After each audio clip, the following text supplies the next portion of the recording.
neglect any gift because of artificial barriers of sex or race or class or national origin.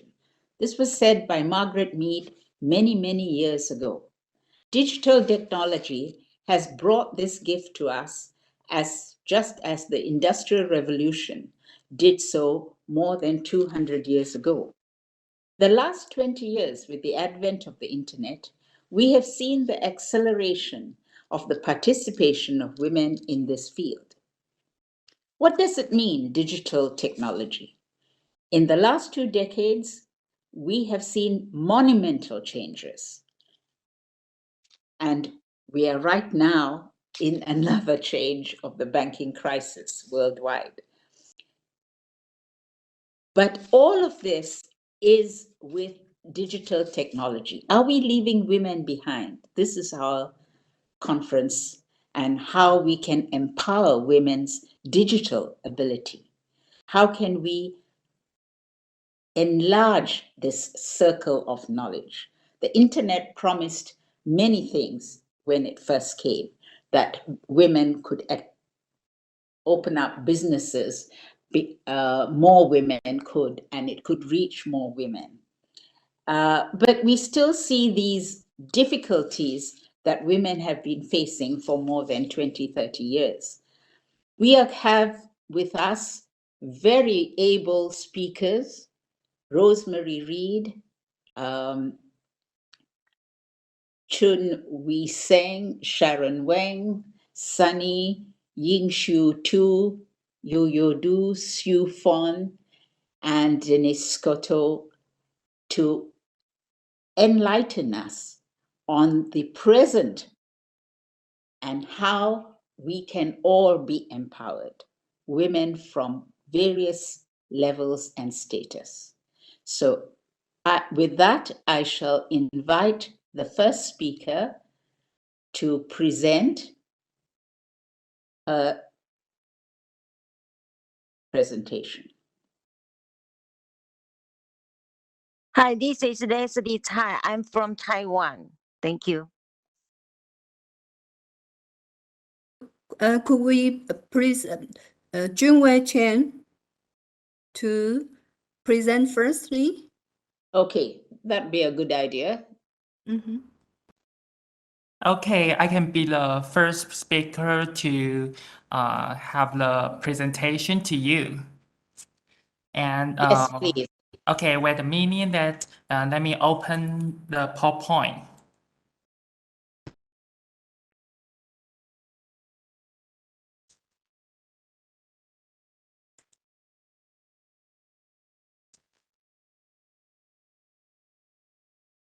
Okay, it's evening now in Taiwan. I'm not sure what time is there. So, ladies and gentlemen, good morning, good afternoon, or good evening. I'm so glad you could all be here today. Let me first of all thank the organizer, National Alliance of Taiwan Women's Associations, for your invitation, and thank the moderator for your introduction. I am Zheng Junwei, a senior social worker of Taipei Women's Rescue Foundation. If you want to get a deeper understanding of the foundation, you can scan a QR code attached on the slide. It's my honor to represent the organization and give a presentation at this event. The topic is empowerment and advocacy, the experience of TWRF's work in online gender-based violence. By the way, I'm a little nervous to speak because my English is limited. I will really appreciate your patience with my accent. Due to the rapid development of digital technology, online gender-based violence incidents have been emerging, which have caused real damage to the privacy and personal safety of the public. So, what is online gender-based violence? According to the definition, which was determined by the Gender Equality Committee of the Executive Yuan on February 3, 2021. The term refers to violent acts conducted through internet or other technology facilitated means against a person because of their gender. That is, violence against others or disproportionately affecting others on the basis of their genders that inflict physical, mental, or sexual harm or suffering. Threats of such acts, coercion, and other deprivations of liberty. There are 10 types of digital gender-based violence stated in the document, including cyberstalking, distributing other people's intimate personal data regarding sexuality or gender with malicious intent or without their consent, online sexual harassment, gender-based derogatory or hate speech or acts, sextortion, cyber manhunt, rape or death threats on gender biases, recruitment, gaining illegal access to or stealing other people's data, and identity forgery or false personation. Because time is limited, I'm unable to have a detailed explanation of the meaning of every type. You can scan a QR code attached on the slide and learn a lot. But having said that, I have to elaborate the meanings of two types to you because they are very common cases in practical experiences. Firstly, it's quite common to see perpetrators distribute victims' intimate personal data, including texts, audios, drawings, photographs, and images, in relation to their sexuality or gender with malicious intent or without their consent. And we call this distributing other people's intimate personal data regarding sexuality or gender with malicious intent or without their consent. In addition, some perpetrators often use the disclosure of victims' intimate personal data as the means to extort, threaten, or coerce them. It means sextortion. After having an approximate idea of what online gender-based violence is, let's move on to the next part.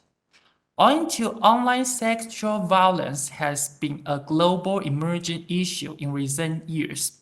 Taipei Women's Rescue Foundation has set up a hotline since 2015 and then built a special website to provide counseling service to the victims and their families. We also provide case management for clients. According to the statistical data of service cases from 2015 to 2022, there are 188 clients who will receive service from TWRF, and around 90% of them are females. It is similar in statistics to international trends that women have usually been victimized by online sexual violence. In terms of the relationship between a victim and a perpetrator, we find that partners or ex-partners are the most, and followed by netizens who haven't seen, sexual partners, netizens who have seen, or one-night stands, strangers, and colleagues or peers. Next, let's focus on whether the perpetrator has used sexual images to threaten victims and distribute the images to other people. This graph shows that many perpetrators have already used the disclosure of sexual images as the means to extort, threaten, or coerce victims. They even have distributed intimate personal data to social media, porn sites, or other cyberspace without victims' consent. So, what do you think about how perpetrators obtain the sexual images? It's common for people to send nude selfies with one another or to take a sexual image with mutual consent. Furthermore, some perpetrators have used the hidden recording devices to gather photos or videos without victims' consent when they were making love or chatting on an online meeting. And what do you think about why perpetrators distribute the images or use them to make threats against victims?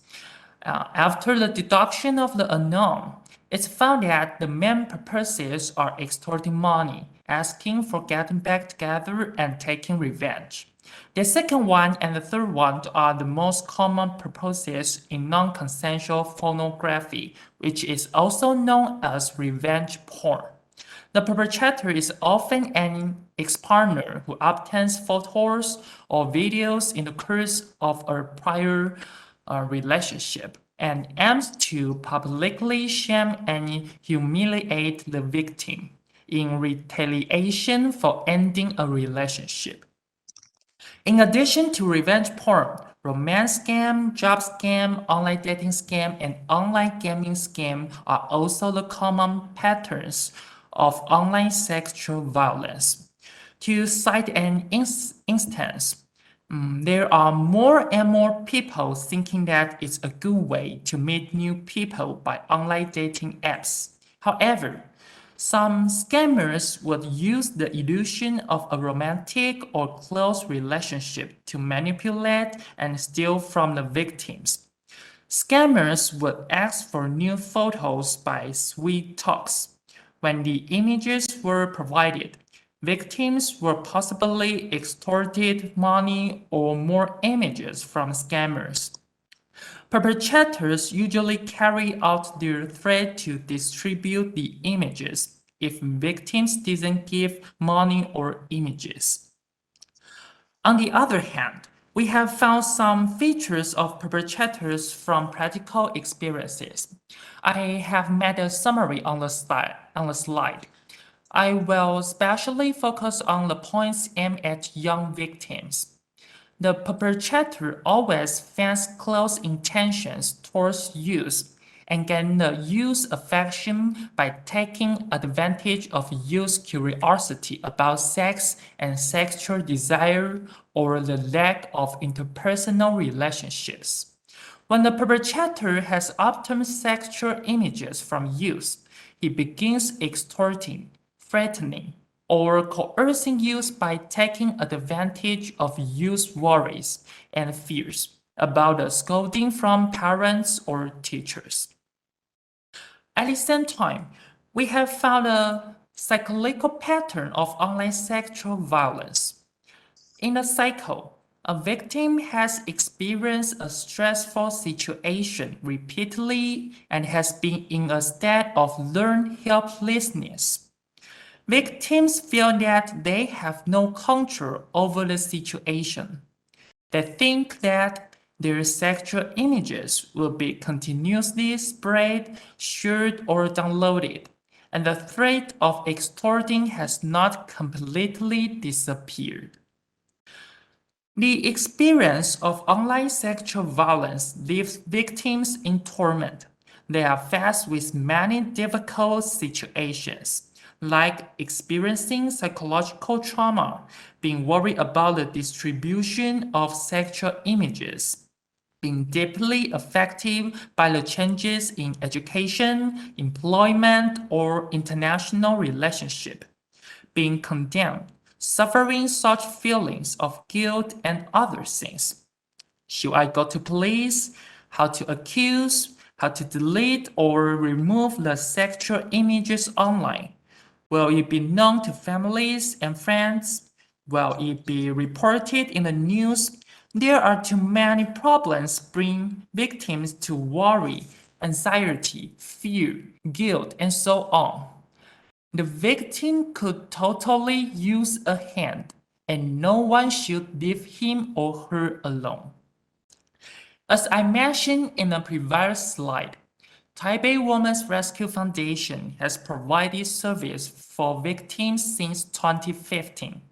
The case work we have done is based on feminist social work. We intend to empower clients to have the control over their lives and derive their self-worth. For instance, the social worker will discuss the attribution of the incident with clients and let them know it's not your fault. Only if clients don't blame themselves will they pick themselves up and make some moves. Furthermore, we are actively dedicated to provide education or training for professionals and the public, and to involve in the advocacy of the law amendment to online sexual violence. According to the development of digital technology and the media, we are committed to disseminate the information about online gender-based violence to the public, with diverse ways. For example, in 2020, we invite a famous artist in Taiwan, Lulu, to involve in a microfilm which was focused on the importance that victims should be encouraged to ask for help. On the other hand, we have found that while victims' sexual images were distributed online, they will receive adverse reaction, especially women are often actively shamed. People's first action is often, why would she do that, rather than why would someone do that to her?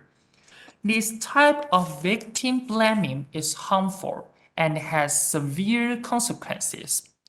Not only it compromises victims' physical safety, but it can also cause long-lasting trauma or psychological damage. In view of this situation, we have shot another microfilm called About Youth this year and promote people to give a hand to victims rather than condemn them or make them feel ashamed. In the end, I would like to sum up the presentation and focus on some important points.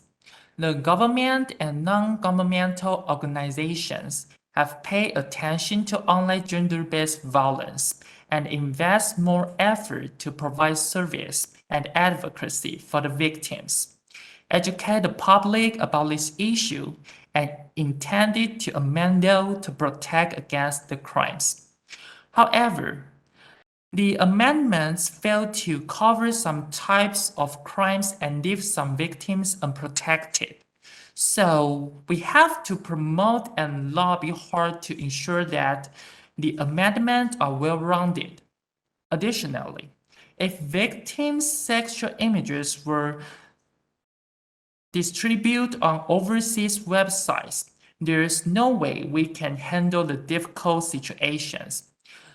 There needs to be more connection and cooperation from transnational governments and non-governmental organizations. Okay, time is up, and thank you for your attention. Have a nice day. Thank you very much, Chun Win Sieng, who presented a very comprehensive and good talk on gender-based violence. Gender-based violence, she enunciated, is based on gender of 10 types. They were identified. Time, of course, did not allow her to go into much detail, but she went on about using the use of personal data that are used by hackers and the Rescue Foundation that has been set up. Unfortunately, these offenders have been the closest due to the break of trust. When there is no trust, then known people, your partners or your co-workers, are the ones that are the first offenders. Online sexual violence scammers use innovative ways to get an advantage, and how can digital technology step up to combat these problems? These were very well set out in her presentation, and the best control, of course, that we could gather from this is self-control. And it is illustrated with the TWRF's services and the fact that microfilms have been used, and lastly, government and non-governmental organizations and how they can help as well. Our next speaker is ready, I think, and so I will call upon Dennis Cotto. Greetings, everyone. I hope that everyone is well. It is my great pleasure to be with you today. I had a little difficulty in joining the meeting, and I apologize, but it's so nice to be with you. It's always a pleasure to be with my FIDA colleagues and sisters, but also to be with Natwa and everyone who's joining from Taiwan, and of course from WRP, the Foundations for Women's Promotion in Taiwan. We have been together for so many times, all of us doing such important advocacy work, not only during the UN Commission on the Status of Women, but in our own countries, and helping one another by having events like this so that we can learn from one another and share some of our best experiences. So today, with the theme that we have, the major theme with the UNCSW dealing with technology and how there are opportunities for women and girls with the emerging technologies and all of the new ways with information communication that we can use and learn about, could really be a transformative experience for equality empowerment of women and girls. Because I think in so many countries, from the way we buy groceries and hail a cab to how we access household services, or even use our smartphone, technology is transforming the way we live and work without a doubt. And much of our new world, compared to the world I grew up in, is mediated by all kinds of platforms, digital interfaces that connect consumers with the different kinds of goods and services and information through all kinds of apps and different platforms. And this, of course, creates new opportunities and challenges for women and girls. And I think a lot of times when we think about women entering this new area in terms of employment and the future of work, we can see that there is the possibility for women to thrive and to shine. And also at the same time, how these areas are so male dominated and continue to be, at least in the United States, due to some of the very deeply entrenched stereotypes that just reinforce that there are certain areas like reading and literature and homemaking that are better suited for women, or teaching and nursing are better suited for women rather than women going into engineering and science in the STEMs, as we know. So these deeply entrenched stereotypes do not help women move into these new areas. But this is something that many of us have been working on, and we do see some movement. We know that the digital technology space does have a lot of possibility when we talk about education and expression, but also of women and girls gathering together so that there are safe spaces for them to learn, for them to join and share experiences, for them and many other women who are like human rights defenders or journalists to share and to connect. So there's a lot that's going on in these kinds of spaces. But I do want to talk a little bit about what we're experiencing now in societies and in the US in particular about artificial intelligence and virtual reality and blockchain and big data. because these are some things that I'm dealing with in my work as an attorney. And we do have new business models from these digital platforms. And there are very serious questions that get posed when we talk about things like artificial intelligence and using that for the good, and virtual reality and using that for the good, and the use of robotics for the good. You know, some of this we can see easily, like, for example, robotics in surgery and helping to pinpoint specific areas that are just so much better to use a robot rather than a surgeon, or in so many ways, or to use a laser rather than a surgeon in so many ways. And in terms of artificial intelligence, it could be very powerful if it's used again positively. But we know that very few women participate in these areas. Part of it is, again, these deeply entrenched stereotypes and the lack of opportunity for girls starting at the ground floor when they're in school.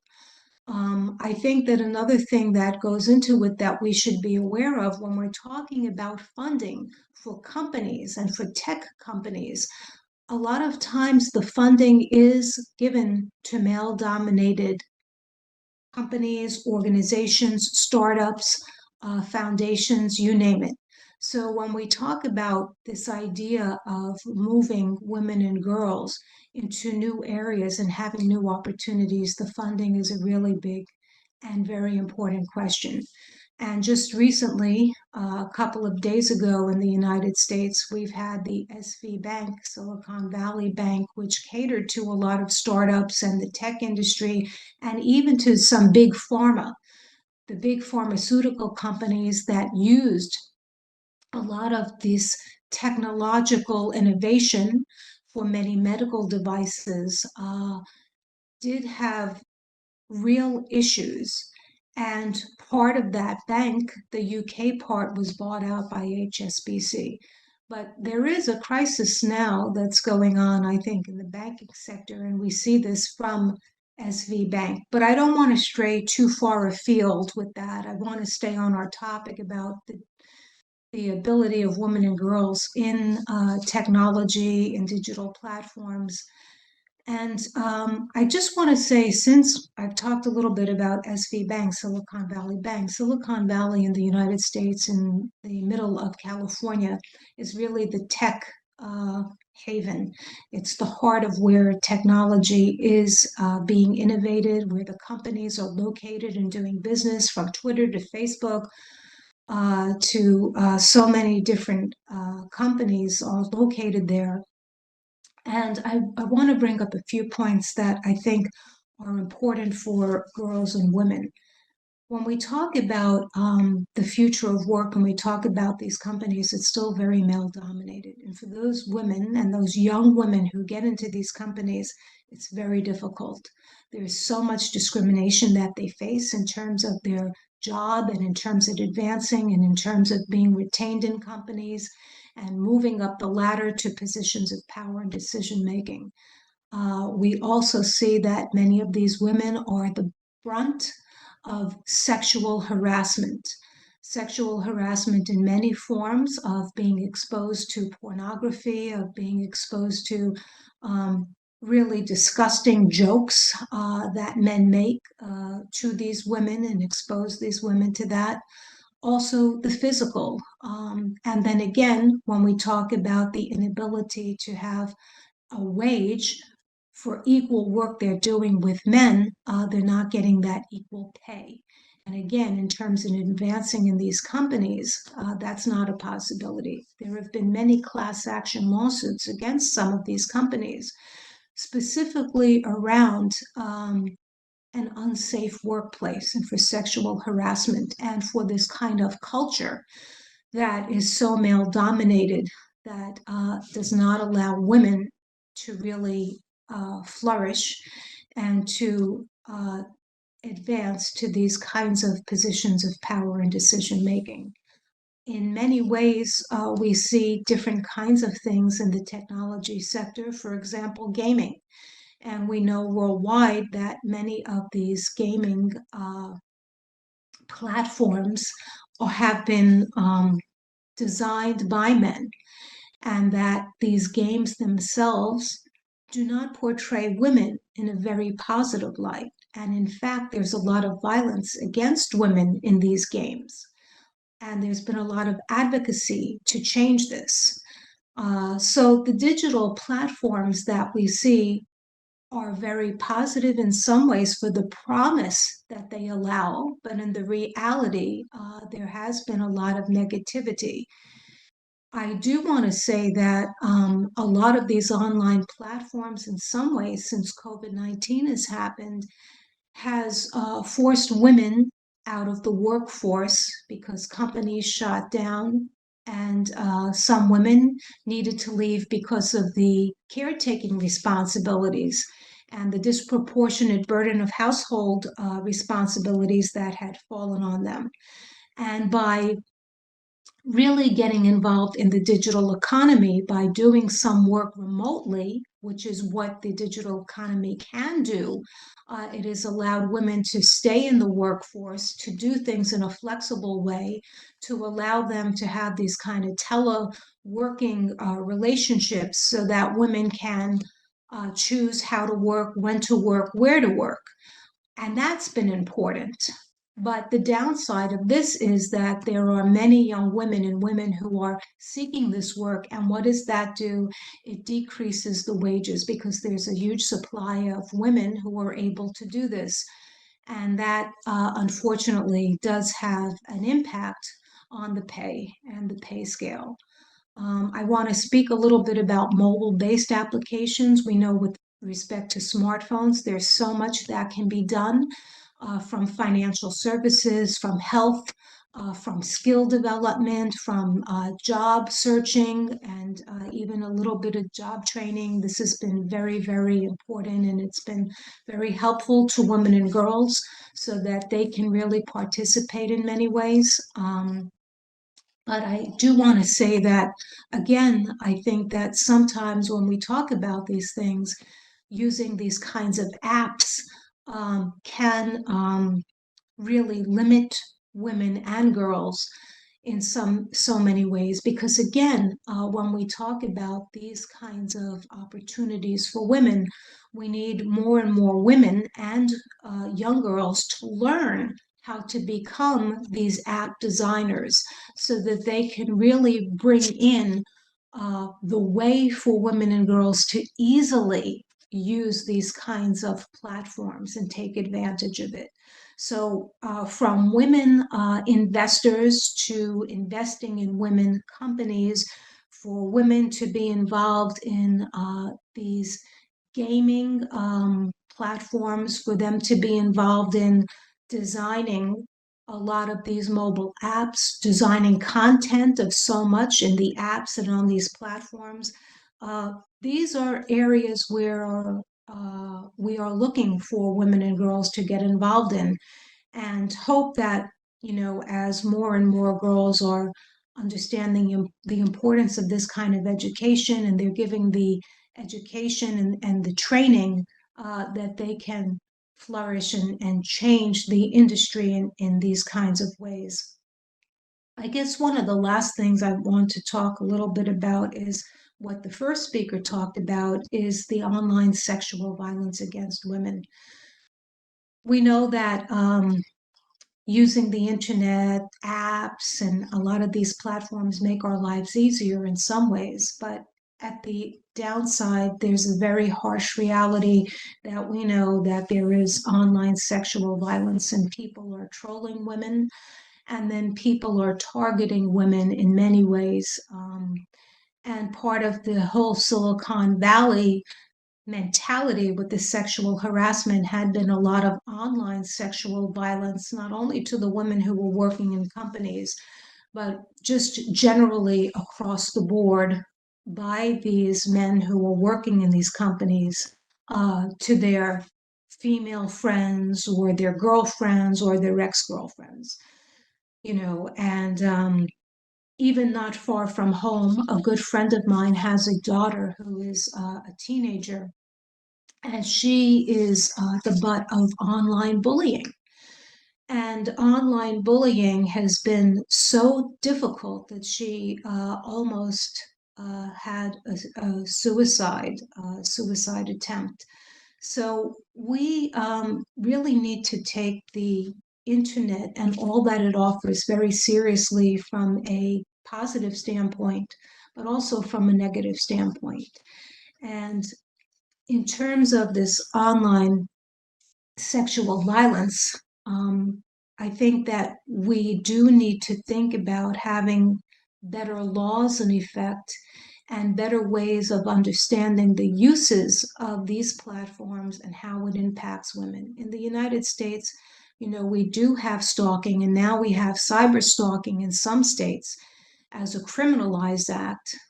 But I think that there's still a lack of awareness of all of this, that we need to really step up our laws and our advocacy in line with technology. The technology is changing just so quickly, and people are very creative in how they're using it, and how they're using it, again, in not a positive way for humankind, for our human family.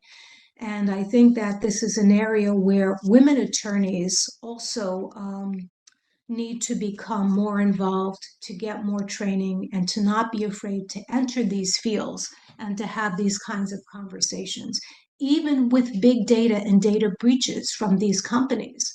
If we talk about MasterCard or Visa, or if we talk about even hospitals that have data breaches, it exposes people. It exposes them with their identities. It exposes them with their health records. I mean, it exposes so much. And how do we protect the public, and how do we protect people? How do we protect users of these platforms, of these medical portals, right? I mean, this is another big thing. So when we talk about women and women in the legal profession being involved in these new areas are extremely important. So data privacy, cybersecurity, again, blockchain, AI, VR, all of these things, I think, do have the promise for women to be engaged and participating in a very positive way. And I think that part of it is, for someone around my age, is to not be afraid of the technology and not be afraid of seeking help to learn more about that.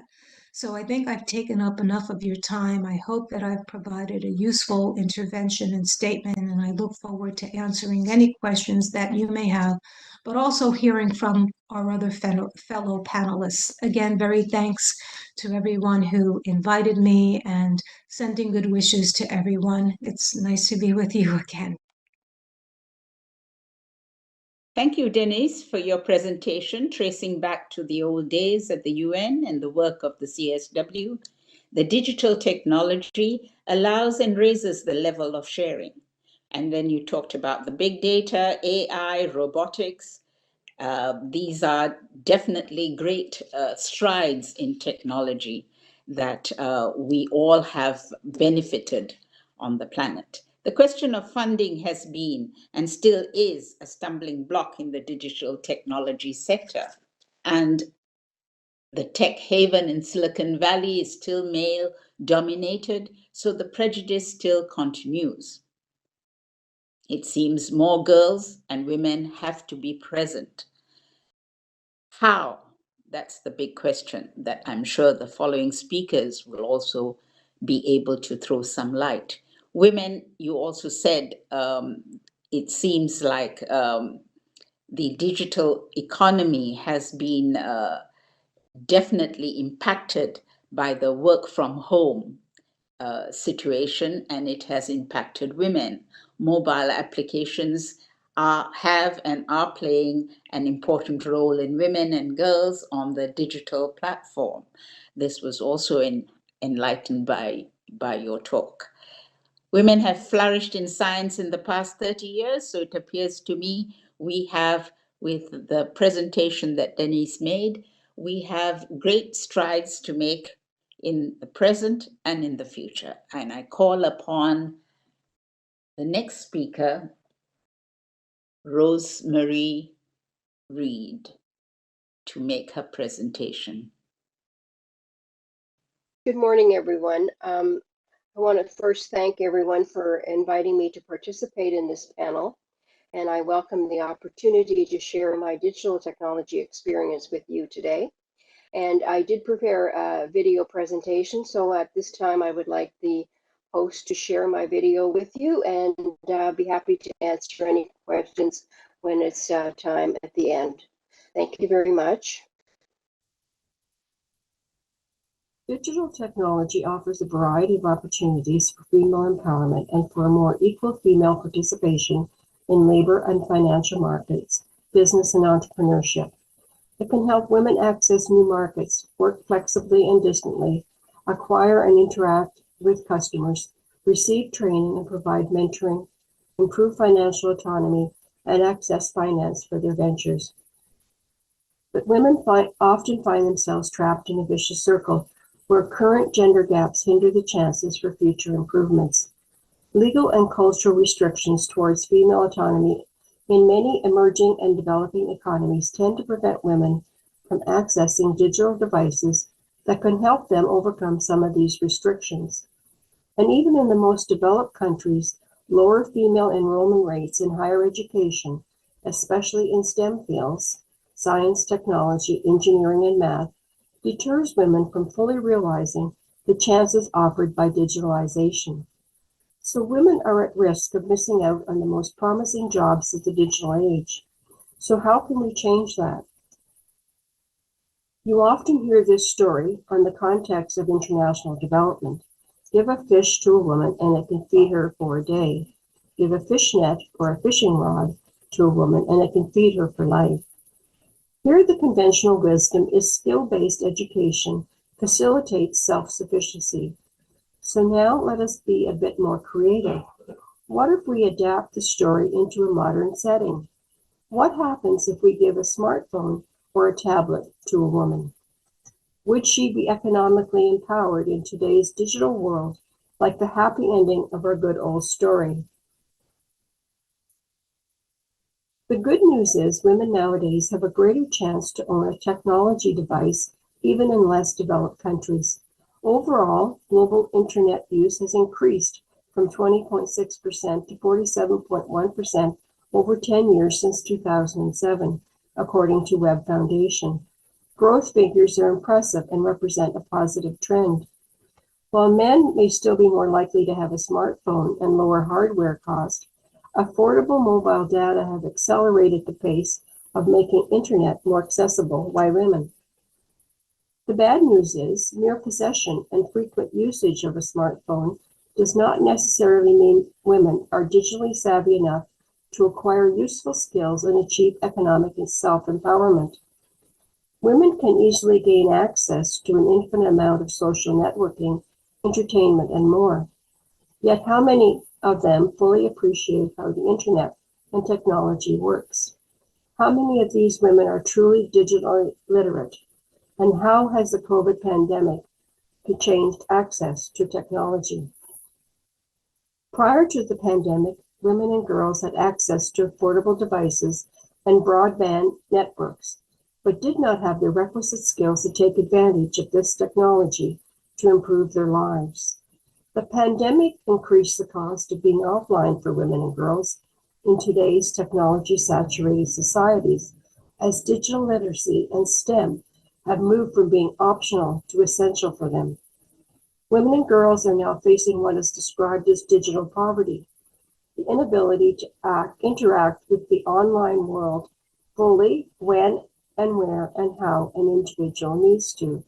And they are increasingly being left behind globally as gender gaps regarding digital literacy and STEM education continues to grow.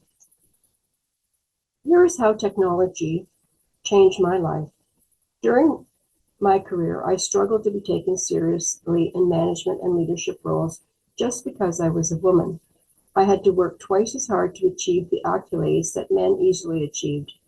I was finally promoted to a managerial position, but it took constant learning and upgrading and enhancing my supervisory skills, and also keeping on top of the many changes in technology from the 80s until I retired in 2011. I want to tell you now about my experience with technology and how it made a difference in my life. When I started out in the workforce over 50 years ago, a technology consisted of a manual typewriter. Then I worked on an electric typewriter, progressing to an electric memory typewriter. In the early 80s, I had my first standalone computer with a DOS operating system, very rudimentary compared to today's Windows technology. I was fortunate during my career in that my employer provided basic software training to assist me in performing my job more effectively. However, this basic training was not enough to quench my thirst for maximizing the potential that the technology had to offer me. I enrolled in numerous advanced training courses at our local college, as well as practiced using the various functions and features of the software application, and this was a lot of trial and error. After taking numerous courses, the community college offered me an opportunity to teach classes on the same applications I had enrolled in. This was a way to pass on my knowledge and empower others to learn as much about an application as possible. It was also a way to show my employer that I was committed to advancing in my career. Over the years, technology changed and I had to adapt to software applications and various devices, such as WordPerfect to Word, to Microsoft Office 365, from IBM PC to Mac, iPad, iPhone, and smartphones, and smartwatches. I took advantage of the many online tutorials by watching YouTube videos on how to prepare PowerPoint presentations, newsletters using Publisher, and project management software.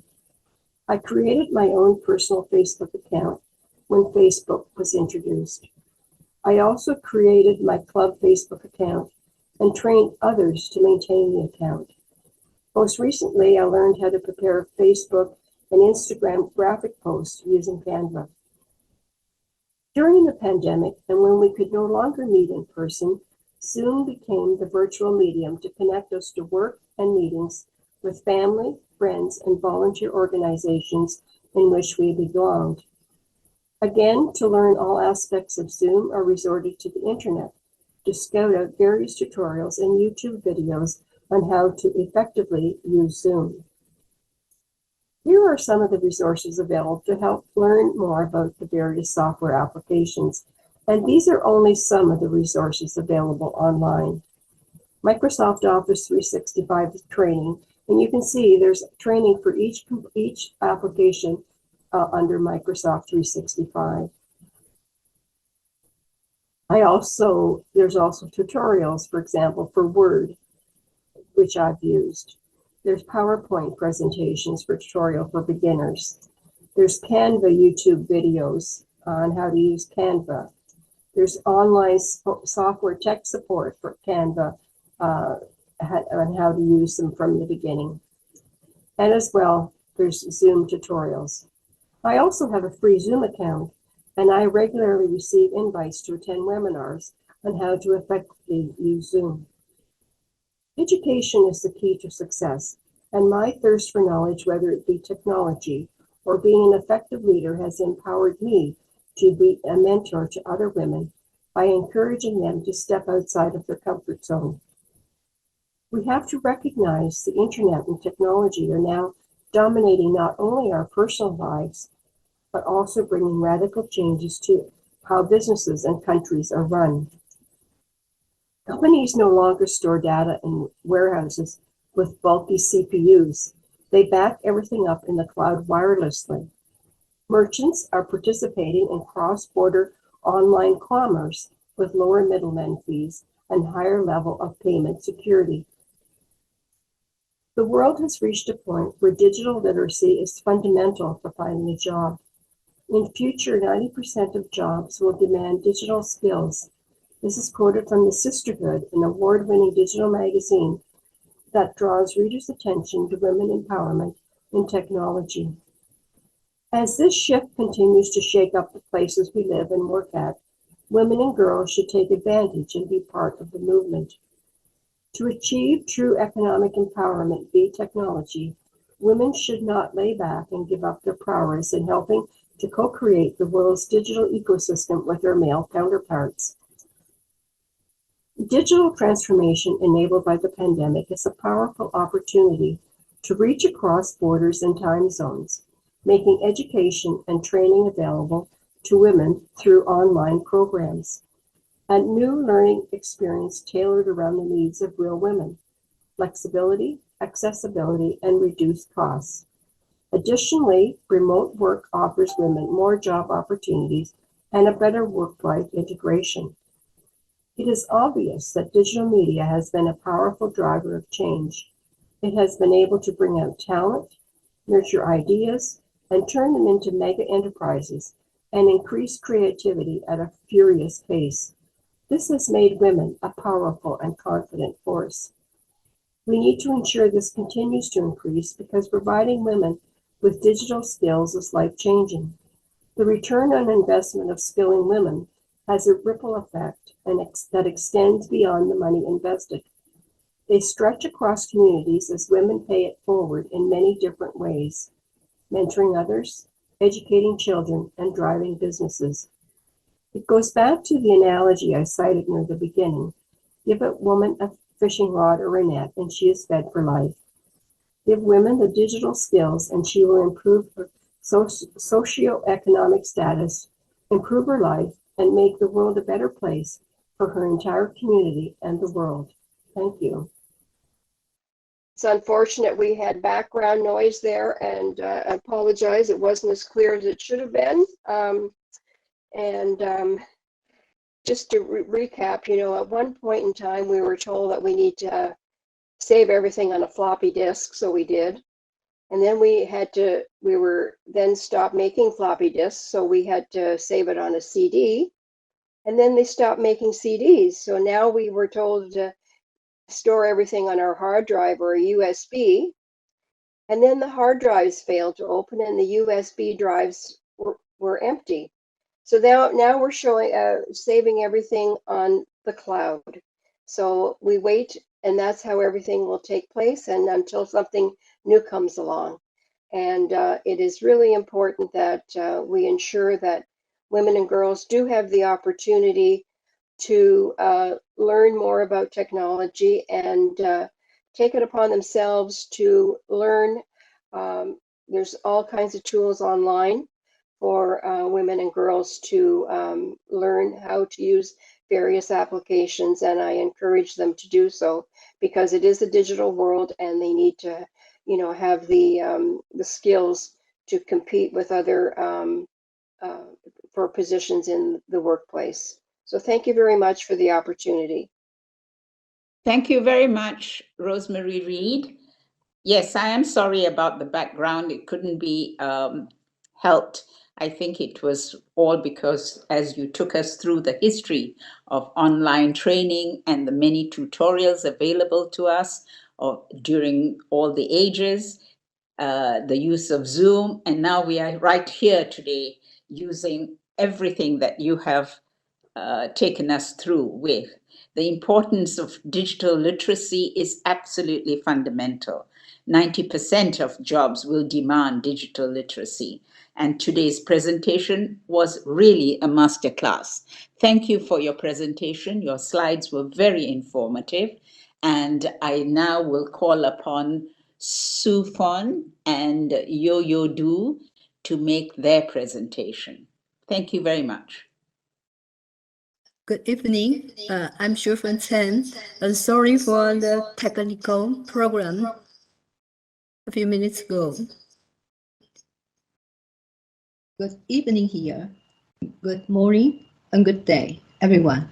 I'm Xu Chen, Chairperson of NATWA, and also Director of VIDA Taiwan and Director of VIDA. It is my pleasure to share our experience with you. First of all, I will show you where is Taiwan and the outline of my presentation. First, purpose of NATWA. NATWA is working on empowering digital ability. More video shorting teaching in 2021 a video production teaching 2021 to 2022, and goes to challenges and expectations. In the digital age, if there is no digital ability at all, it is like being isolated from the world. So everyone has the needs to enhance digital ability. Adhering to the founding purpose of NATRA, we try to empower women's digital ability. I also to show you the purpose of NATRA.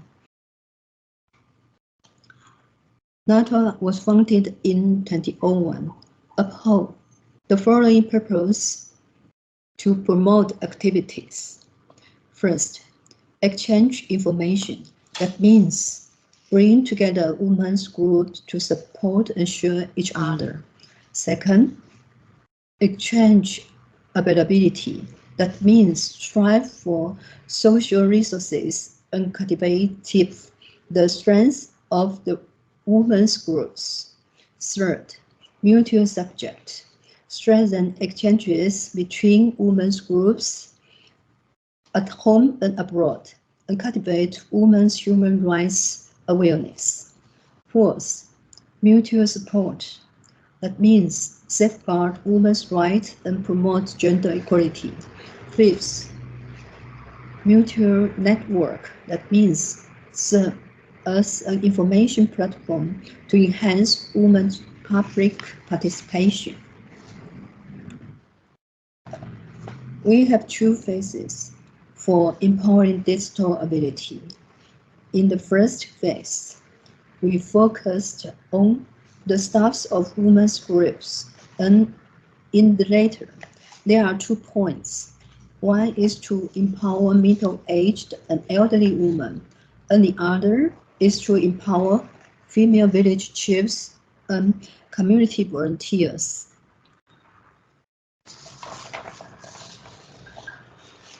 From 2009 to 2016, we have cultivated the digital abilities of staffs of the women groups in various parts of Taiwan. The series of courses is known as Internet Women's School. That were e-cultivation circuit training course and blog DIY circuit training course, community management training program, web video application course, cloud computing tools and smart home app function course, charitable fundraising training course, cloud office application training course. I will share with you mobile video shooting teaching in 2021. The content of 2 days course included different video formats, composition and shooting of the screen, branding ability of words, writing script and shooting in groups, video editing teaching, result exhibition.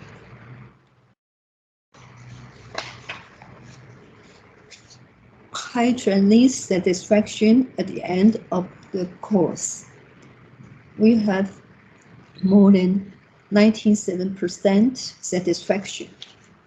Here shows some feedback from trainees.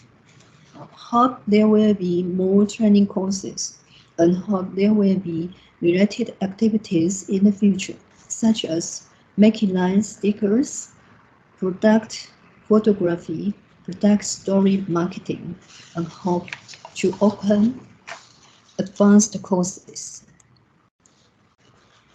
And we have 100% satisfaction with course content and topics. And Taipei is shown gray and Taichung is shown pink. 100% satisfaction with the lecturer's expressive ability. 3% helpful content shared by lecturers. 100% of the course content can be applied to life. And the course is 100% helpful for middle-aged and elderly women. And there are some photos from class. These pictures shows teaching how to operate mobile photography in Taipei. And these pictures shows there are also male participants, script planning, agreeing on the vibrant work in Taichung. My sharing is here. Yo Du, Secretary of NATRA, will continue to share the following experiences. Good evening, everyone. I'm Yo Du, Secretary General of NATRA. It's my pleasure to show you how we run video training classes to empower women's digital ability. From 2021 to 2022, we run video production teaching courses to empower female village chiefs and community volunteers who are interested in video production. It has three purposes: women's video perspective training, community historical development record, community event video promotion. We expect to achieve three benefits: quantitative change, cultivate more female community video workers; qualitative change, cultivate more village video workers with female perspectives, social welfare thinking, and civic cultural awareness. Rooted in the community, connect non-governmental organizations and village chiefs, implement women's social welfare, and create an ideal home and society fundamental. We held 5 weeks intensive courses in 2021. The first class we showed the documentary of This Changes Everything. This film interviews a variety of actresses and women filmmakers, and it examines sexism in the Hollywood film industry. By showing this film, we expected to awaken the trainees' female consciousness and workplace discrimination. We managed theoretic courses including fieldwork, proposal writing, camera language in film, camera and sound, story structure before post-production, promotion and marketing. And we also managed practical courses including camera practical operation, non-linear editing practical operation. Trainees need to submit homework every week. Homework for the first week is the review of This Changes Everything. Here are summaries of the trainees. After watching this documentary, I realized in Hollywood, women have always been bullied and in a vulnerable position. Female characters are always disrespected. No one cares about females' voices. I think the situation exists generally in another working field. Mass media is powerful to educate and shape the minds of people. Young children learn today's social values through videos, which makes it easy to have the idea of objectify women and easily affects their thoughts and behavior. The issue of gender inequality discussed in this film still clearly affects our lives. Women should speak out bravely. We can also have power.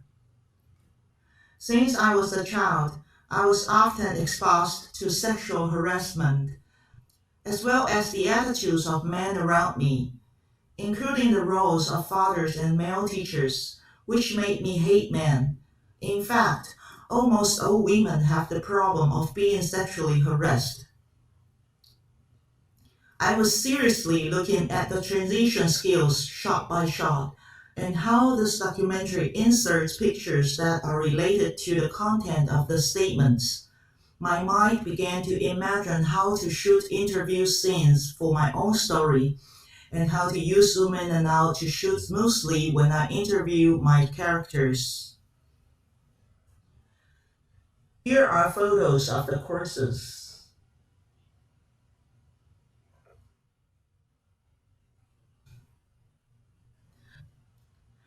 According to the questionnaire, 87% found the course content helpful. The degree of understanding and absorption is 87%. 87% are satisfied with the teaching material design and teaching content. 93% think the course can be practically applied in the future. In 2022, we held 6 weeks intensive courses. The theoretical courses including short documentary vs microfilm, how to make a short documentary, digital marketing strategy, who will watch your film, pre-production work, how to be a good storyteller in movie. We managed more practical courses than previous year, including make a proposal, proposal report and crew up, script outline, groups discussion, camera practical operation, shooting and discussion, shooting footage suggestion by lecturer, non-linear editing practical operation. In the last week, we had trainees working screening. Here are photos of the courses.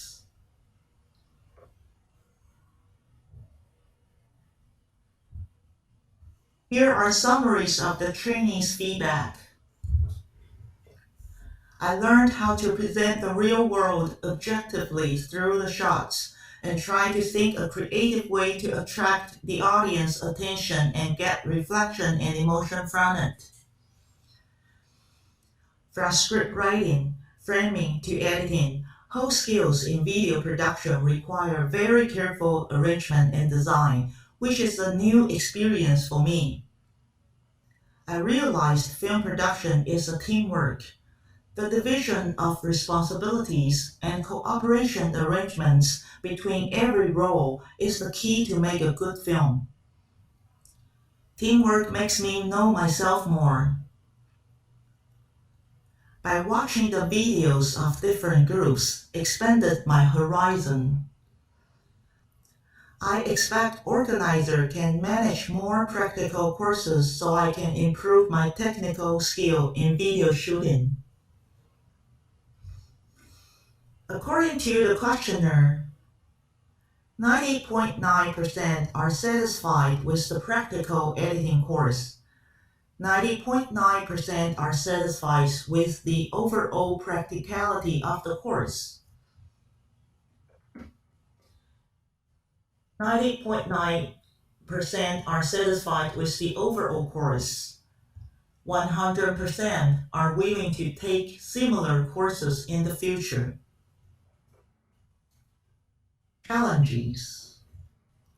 Many people have active demand in increasing their digital abilities, but we have insufficient funds which lead to the difficulty of continuity of the courses and unable to afford the technical equipment, which means funds is difficult to meet need. Expectations. Promoting the elimination of the digital gap, advocating for digital gender equality, cultivate gender sensibility. Thank you for your attention. Thank you both for a very, very comprehensive and excellent presentation on NATWA, how it was founded in 2001 and how actively it promotes and upholds activities in women's groups. Without such support, we will be unable to forge ahead. It's one thing to be able to learn, but it is by sharing that we can understand each other better. So this was a very, very educative video presentation. It has shown us a way in which women and girls can be supported. Video production and teaching courses, they bring video teaching to village women as well. The practical courses provided by the documentary that is entitled "This Changes Everything." It was very impressive. The social pressures and sexual harassment are handled in a sensitive manner, understanding teaching materials in theoretical courses and practical courses. These are important. The importance of teamwork and the making of a good film expands our horizons. Nothing like a good film. It's the Oscars tonight or last night.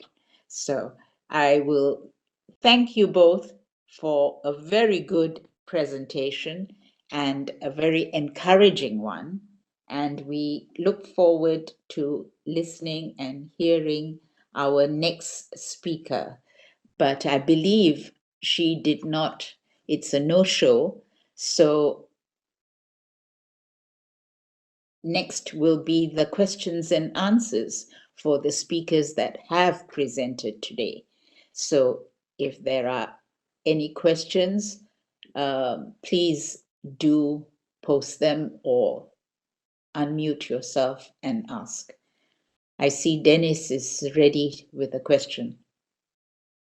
I'm ready for a question. I just thought it would be nice to see people if there are questions and answers. I'm happy to speak to any questions people have. I would like to make a comment, though. I really appreciated Rosemary Reed and the way that you put everything so clearly and easily out there for these important resources for online learning.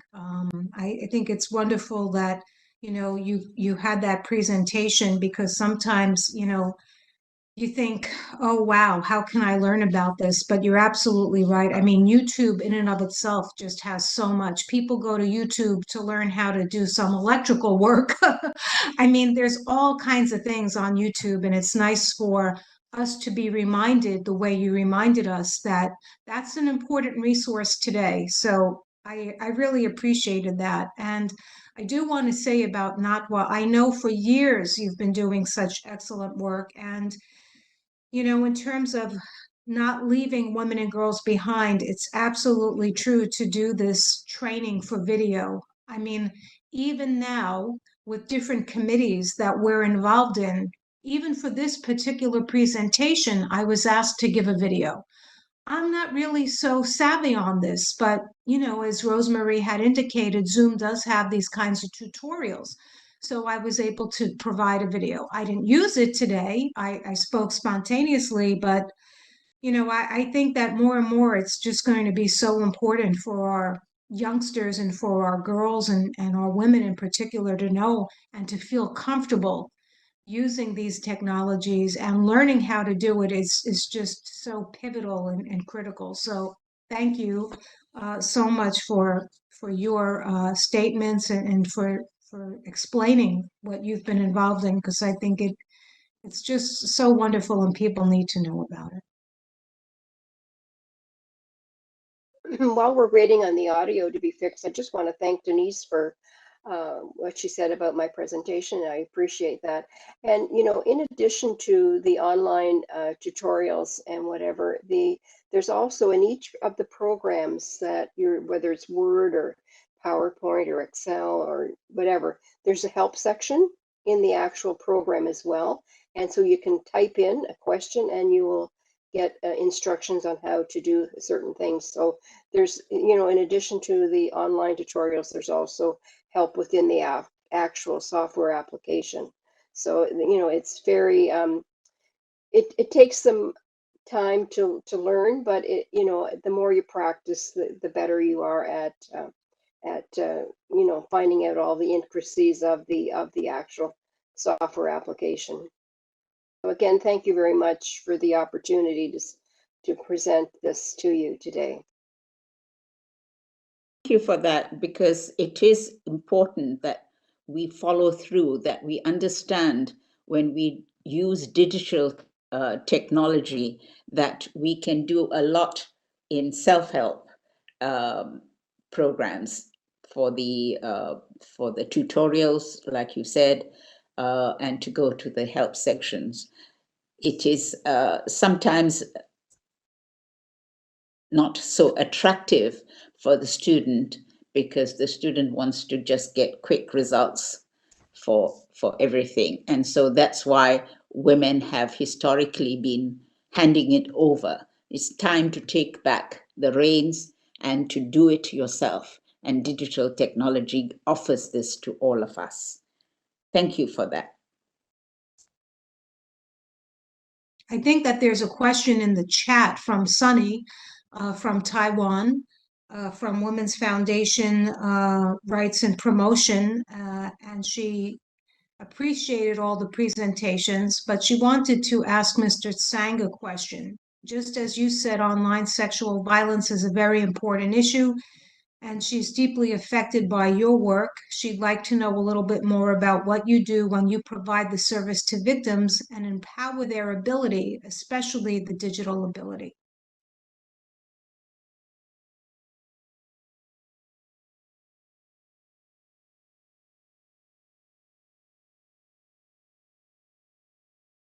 I think we need you to turn on your sound. It looks like you're trying to speak, but we can't hear you. Sorry about that. Hello, everyone. Can you hear me now? Very good. We can. Oh, Good. thank you. Thank you. Loud and clear. So please begin. Okay. So for the Sunny's questions, okay. Sunny, thank you for your question. From our practical experience, social workers will lead the discussion with clients about the features and usage of online platforms. How to search for evidence by cell phone, computer, or other technology products. How to track the online direction of perpetrator, and so on. So meanwhile, we will assist the clients with the usage of removing or intercepting for sexual images online on specialist websites. Furthermore, we have found that the victims were not only tormented by the disclosure of sexual images, but also at risk of personal data breaches. So we always remind and teach clients to adjust privacy settings on Facebook, Instagram, Line, or other social media. As for the need of online legal or psychological counseling, we will ensure that clients have enough understanding of the usage of the equipment like Google Meet, WebEx meetings, and so on. And by the way, compares elders with the young, and we will see the former is familiar with the internet and electronic products. So we have to take it step by step when the service, as just mentioned, are provided to them. All in all, by these ways, we hope the victims will be empowered and they can show great courage to overcome difficulties. Does that answer your question? Sunny, you can tell me my answer. Does my answer? Sunny has replied that the answer was to the point, and your answer has clarified her question. Okay. Oh, I see. Okay, whether social worker provided services. Okay, I see another question. The social workers must have enough understanding of technological advances, the features of online media, the usage of equipments and websites, and so on. Also, we need to strive to make ourselves have the better ability to use ICT to provide service, educate the public, and advocate amending the law. Besides, we need to have multicultural ability and keep respectful attitude to avoid discriminating the clients, no matter what gender, sexual orientation, race, nationality, marital status, religion, or disability they are. So it's my answer. And Sunny, I'm very glad you asked that. Thank you. Thank you for your answer. Any other questions? You may ask questions to any of the other speakers or presenters. Hi, I have a question. My name is Yun. Can you hear me? Yes, we can. Yuyin, please go ahead with your question. Great. Please address your question to, is it to any special speaker or is it a general question to the panel? I think it's a general question. Okay. Thank you. My question is, what are some strategies for increasing women's access to technology, except for education? It's my question. Thank you. Your question is, what are the strategies Yes. in digital education? Is that your question? No, my question is, except for education, is there another way to increase women to use technology? So instead of the formal education, is there another way to educate women to use technology? Yes. Would anybody like to take that question? I guess an answer to that is what I observe in the United States and in particular with youngsters in school.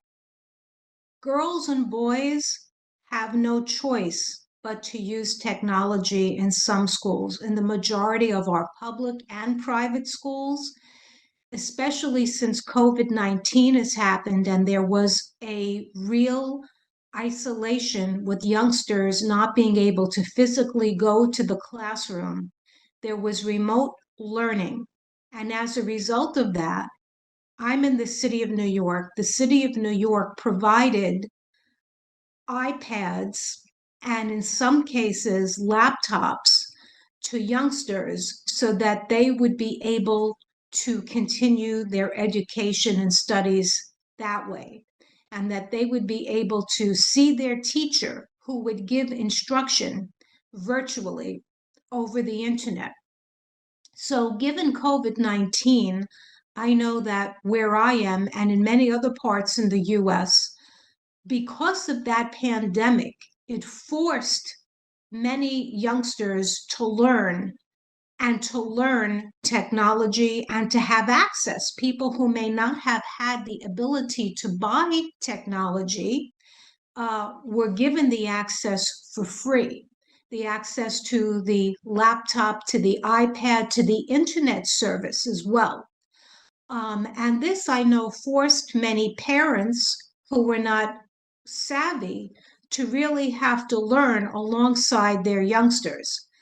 You know, I had a friend years ago who started a foundation where she created libraries in schools in rural areas in Turkey. And what she found was it's not just the youngsters who benefit from having the books and learning how to read, but it's their entire families, and then it ripples out to the communities. And this is what I have seen and people have seen as a result of this learning and not going physically to school through COVID-19, at least where I am. I'd be interested to know about other people. Again, though, I would say other strategies are having more women in positions of power and leadership in the tech industry, having more women who, high net worth women, to provide investing into women-owned businesses and platforms so that women can be in the tech sector and promote other women in terms of doing the designing of the hardware, but also the software, the apps, the content, to encourage women to study as she progresses in formal training in school, more of the engineering and science background, even understanding patent and how important patents are in this particular area. And then, as I said before, women in the legal profession. So I'd like to turn it over now. I believe Rosemarie is ready to answer as well. Thank you. Yes, Denise, I agree. Here in Ontario, Canada, because of COVID-19, we did remote learning as well, and students were provided with laptops so that they could do online learning. And however, in Indigenous communities, they don't have the same technology and internet access that we do have in the urban areas of our country. And so I think we need to lobby our governments, especially here in Canada and Ontario. Our education is provided through our taxes. And so therefore, we need to lobby our government to provide more access to technology for women and girls, especially. It seems that the male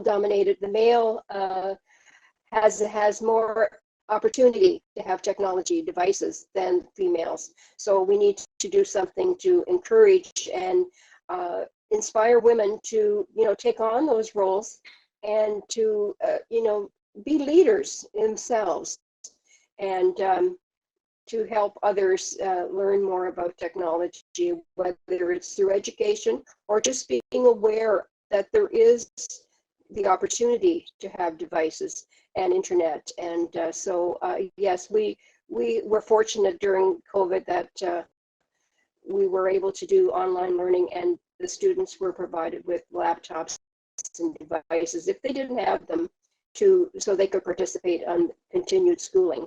So that was a real plus for, it was something that transpired during the COVID, and it's continuing because now some online learning is still happening in the elementary and secondary schools system here. So it's a good way forward, I think.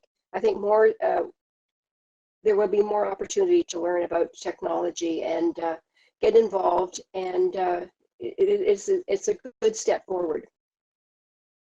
But we can still do more. Yes, we can always still do more, but the digital divide has to be bridged. I think that is what the question was geared to, about people who have no access to the instruments of digital technology. They don't have access to mobile phones or laptops, etc. That is something that we have to look into it. And I think Natwa, the presentation by Natwa, was very comprehensive in the sense of usage of movies, the making of movies, because in a village, you remember in the old days, one television set was good enough for the entire village would gather around that one television set.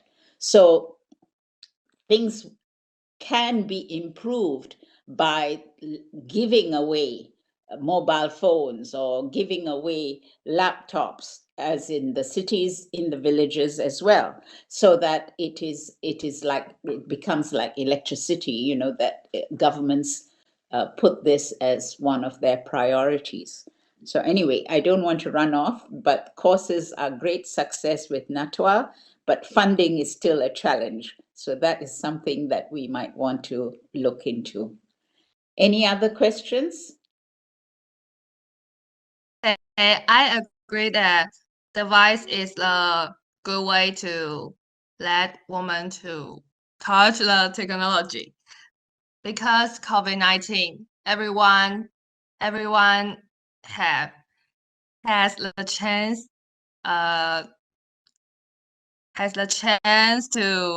to work or education by many devices or many application like Google Meeting, list meeting application. There's a good way to increase the chance to use technology. So I think it's a good thought. Thank you. Thank you for your help. Thank you, everyone. Anybody else have a question? What time is it in Taiwan now? Anybody has the time? What's the local Taiwan time? Taiwan time is now almost 8 o'clock p.m. Okay, so we have a couple of minutes. So if there's one burning question, I will take a last question before we wind up, because we have to stop at 8. Put on your thinking caps.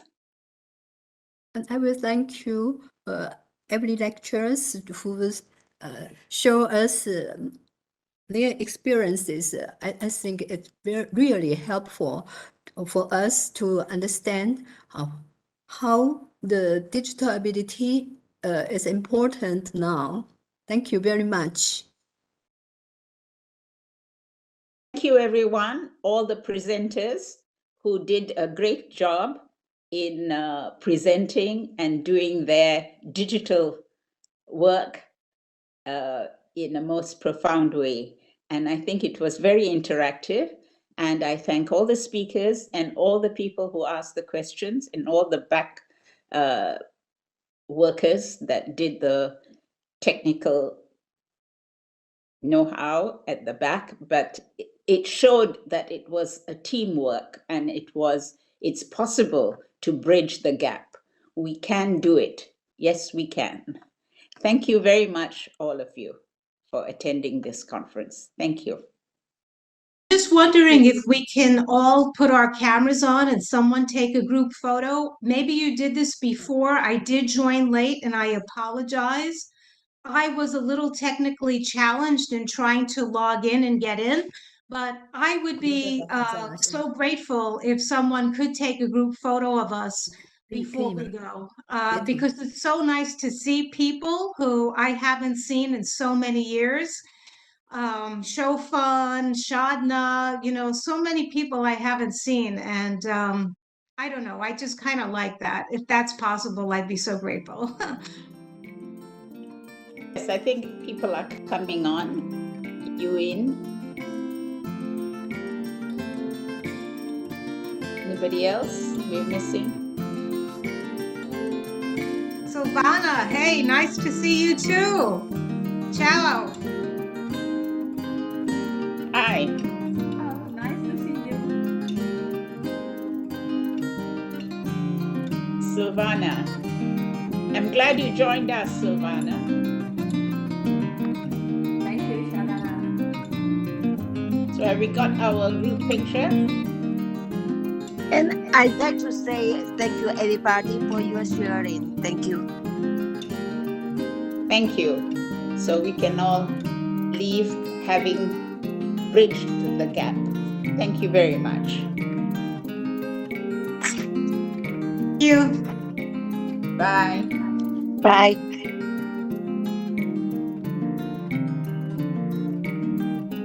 Bye-bye. Thank you very much.